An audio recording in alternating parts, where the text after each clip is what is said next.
This is a production of the Ultimate Homeschool Radio Network.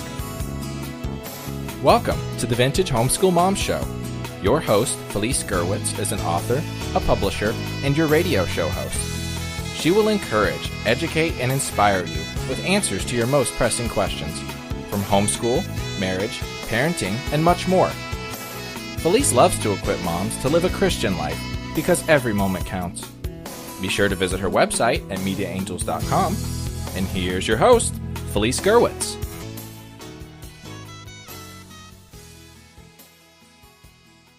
Welcome. I'm so happy to have you join me today. My name is Felice Gerwitz, and this is an episode of Vintage Homeschool Moms. And today we're going to discuss gifts graduates really want. Before I get started, I'd like to introduce you to my publishing company. Media Angels is the sponsor of this podcast. Media Angels began with a book idea in 1992 and has grown to become a company with holdings in publishing and podcasting. Media Angels is a registered trademark and has books that are the recipient of the 100 and 101 top homeschool picks. I invite you to visit mediaangels.com and sign up for the e-zine to receive special discount offers and samples for our ebooks. I'd also like you to sign up for the e-zine here at Ultimate Homeschool Radio Network. This show, as well as many others on this podcast, are featured within this e-zine, and you get reminders to help you remember the latest shows that are airing on this podcast and every new update, as well as giveaways we have, particularly for our subscribers. Well, today, this is episode 81, and it is graduates that we're talking about and the focus of today. And so, the idea here is looking at those gift-giving ideas that we see and understanding what our graduates really want and also the people that we receive those invites from.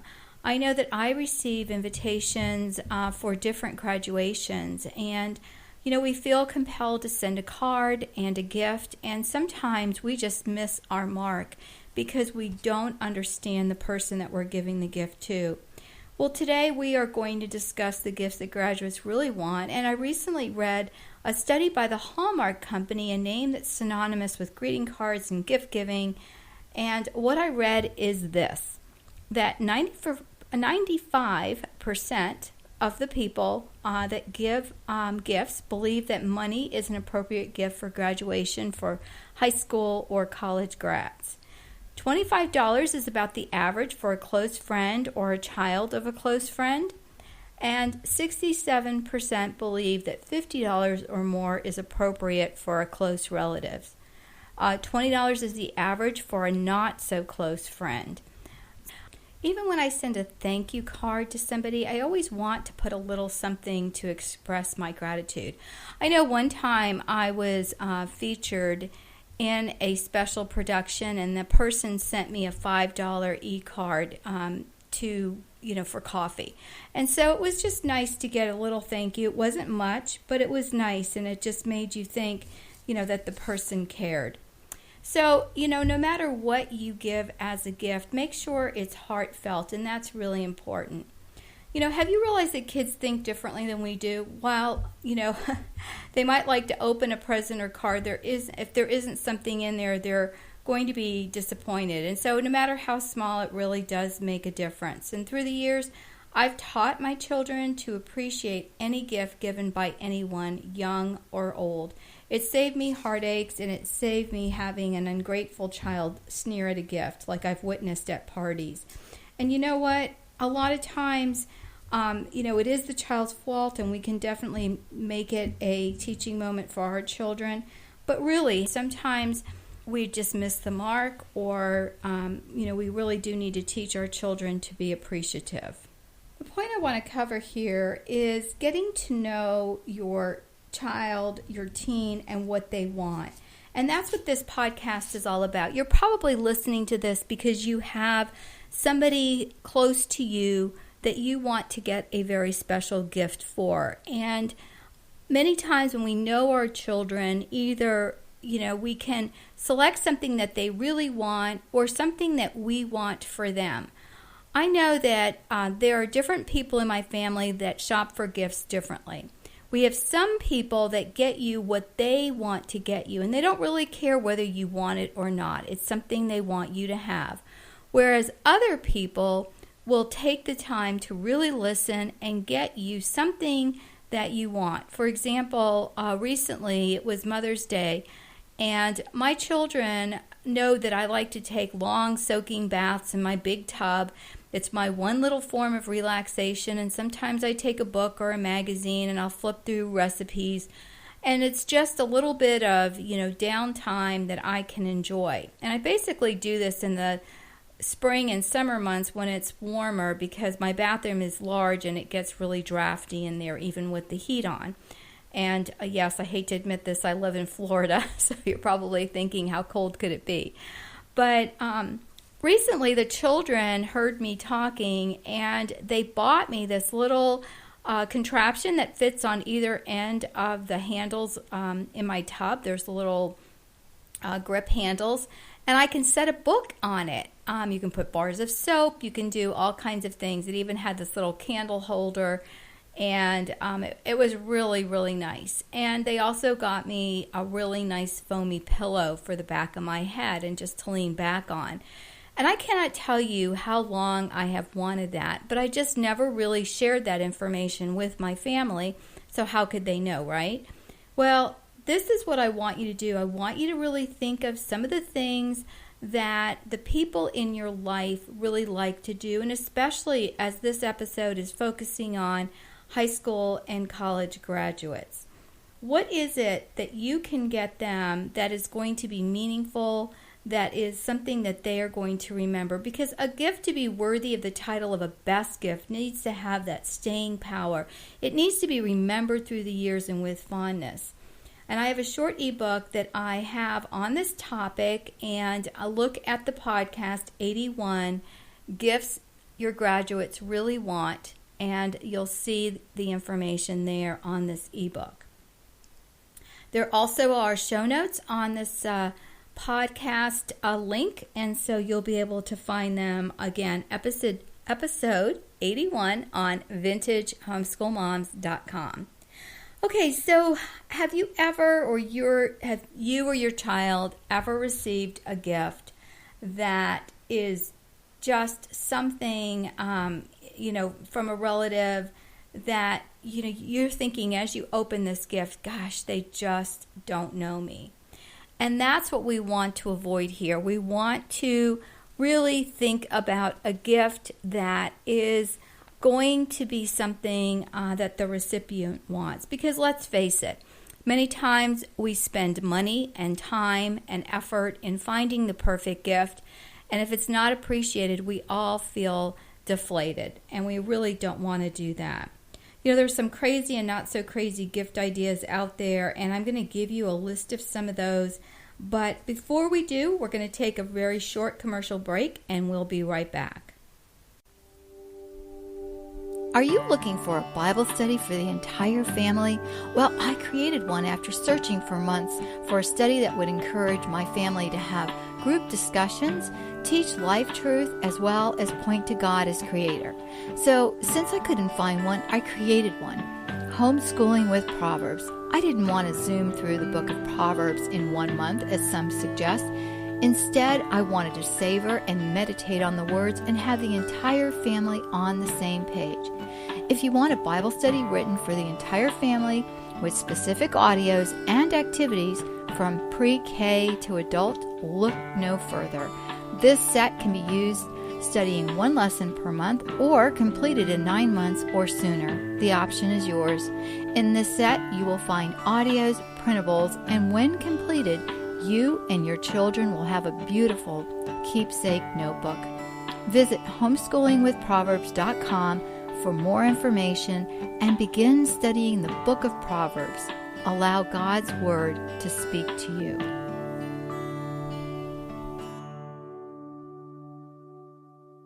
Well, hi and welcome back. My name is Felice Gerwitz, and this is an episode of Vintage Homeschool Mom. And today we're discussing gifts graduates really want. This is episode 82. Check out this episode on vintagehomeschoolmoms.com, and you will find the show notes there and information about the free short ebook that I have that is a gift-giving guide. Be sure to go over to iTunes, if you will, and rate this podcast. I would really appreciate it if you would give it a rating. I really enjoy bringing you these broadcasts, and so it just helps us as podcasters to get some feedback from all of you. Also, reach out, drop me a line at felice@mediaangels.com. You can also find me on social media, on Facebook, LinkedIn, Twitter, and Google+. Well, today we're talking about some great gift-giving ideas, and yet there is still one missing element that I'm going to share with you, especially for someone who is really close to you, like your own high school or college graduate. And so one of the things that you need to know, and is, one of the things I put in this ebook that is a free download, and I have some of the points on the post on episode 81, and that is understanding your child, understanding what makes them tick. For example, if you have a graduate who is not going to college, your gift-giving ideas are going to be different than a graduate who is going to college. Same thing with somebody who's going into the workforce. If you have a college graduate, you're going to be thinking about different gift-giving ideas there than for someone who is going into the workplace out of high school, or perhaps out of high school going into college. So again, important to know, go through that quick questionnaire that I have. It's a check-off list, and it has some things that you can look at and check off and figure out who you're buying this gift for and how you can really find that gift that is going to be enjoyed and remembered. So here are some of the things that I found that I thought would be really cool gifts that wouldn't break the bank or the budget. One of them was a leather-bound book that was entitled My Life Story Thus Far. I thought that was a really cool thing for kids who either were graduating from high school or going into college. And a lot of times we tell stories and try to remember things and can't remember certain things as we get older. Like myself, I sometimes forget, people that I've known, for years or years ago and their names. And so, that is something, that would help to have this little journal.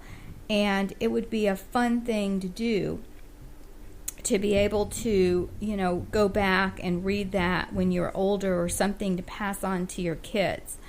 Other things that are very typically given are jewelry of some sort, a watch. I know I got my watch when I graduated from high school from my parents, and that was, something that I still have to this day. There could be things that you give that are personalized. Personalized gifts are really big for graduation. My mother would call some of them silly and dust collectors, like paperweights, or one of the things I saw was a glass shadow box that had things that the kids could put their treasures in, but because it was glass, they would be able to put it on their shelves and actually see into it. And, anything like that, I just look at and cringe, because I just think about either moving it when you're moving into your own place, or, taking it and dusting it on occasion. And I just really, this hit me, this whole gift-giving thing, when my daughter moved out when she got married. And there were so many things she left behind, and about 90% of the things she left behind are what my mother would call the dust collectors, and that is, the little figurines, the trophies, all of these beloved trophies, her science fair trophy, placing first and, third in the regional competition, second in the regional competition, first in the state competition, all of these things that were beloved at that time. Okay, those were not gifts, they were awards and trophies, but all of those got left behind. So really think about that when you're buying a gift. Think about, is this something that this child is going to move with them at some point, or is it a dust collector? Something I thought was really cute was a globe made of cork with push pins to mark the countries that they visited. Again, are they going to take that when they leave?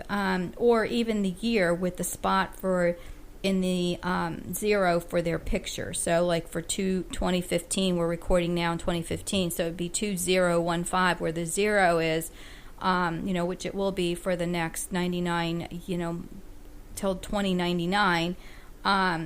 It's that kind of a thing. Are they going to take this 2015 with their little smiley face in there? Or worse yet, the picture never gets put in there. How many of you have done that? Bought really cool picture frames for your child and then never put a picture in it? Or a personalized wood box, things like that. Well, I have to say, the really nice wood boxes, my parents got me some things when we were in Italy. Those I still have because they are, things that you can use even into your adulthood. So again, the personalized gifts are very, very popular, whether they're mugs or glasses, even candy wrappers, picture albums, backpacks, picture frames. I saw one that was a baseball bat. These things are all really cool, but I don't know how many of those things are really going to last into adulthood. And then there are other things like computers and phones and tablets and readers and those kinds of things, but they are not going to last a lifetime. So, what is going to last a lifetime? What is something that your teen or your young adult is going to say, this really made a difference? And really, the bottom line here is what your kids really, really want is they want your time. They want you to spend time making a memory. And I have another podcast on this network. It's actually episode 82. And that is all about creating memories with your kids. And so, the gifts that your children really want are those gifts that are going to last a lifetime, the things that they're going to be able to cherish, whether it is, a piece of jewelry that you've given them that they're going to remember. Like I remember I had a charm bracelet, and my parents would add charms to that during different milestones. And so, is that something that's going to be a keepsake, which it is, but is it something that I have worn often? No. And one of the reasons is it makes so much noise. So it's not something that's appropriate to be wearing into church or, areas, the movies or someplace where you want it to be, where you're expecting quiet. So just some food for thought there. And, it's amazing because things like a Bible with their name engraved, would be something really special. Even if they have a Bible, getting them one at a graduation is important because then it's a keepsake that they'll remember, and they'll also remember when they received it. Another thing, again, a little bit more big budget, is luggage, and especially luggage that they can use into adulthood. So, things like that, even if it's just a duffel bag that you get with their name on it, that's something that will last for a very, very long time. So I hope this episode has helped you. I know that, many of the things I named are things that I've purchased as gifts. For friends, I'm one of that, early percentage. I read at the very beginning of this podcast, it's 95%. For the most part, that's what I've done is I've given checks or gift cards to friends whose children have graduated. And for my own children, I tend not to give money, but to give something that's going to have that lasting memory, that item that I know that if they ever move out of the house, more than likely, because you never ever really know, right?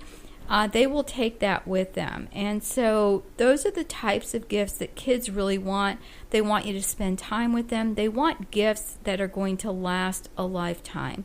And I just pray that you pray, carefully for the gifts that you want to give those that are special in your life. Always when I write a card, I do put a scripture verse in it as well, and that always is something that I've gone to prayer over before I send it. So I just pray that this podcast has been helpful for you. Remember to go over to iTunes and give us a rating over there. Find Ultimate Homeschool Radio Network, and you'll find all of the podcasts or specifically look for this one, Vintage Homeschool Moms. God bless, thank you, and see you soon. Thanks for tuning in to the Vintage Homeschool Moms Show. Visit Felice at MediaAngels.com and TheVintageHomeschoolMoms.com. Vintage Homeschool Moms is a production of the Ultimate Homeschool Radio Network.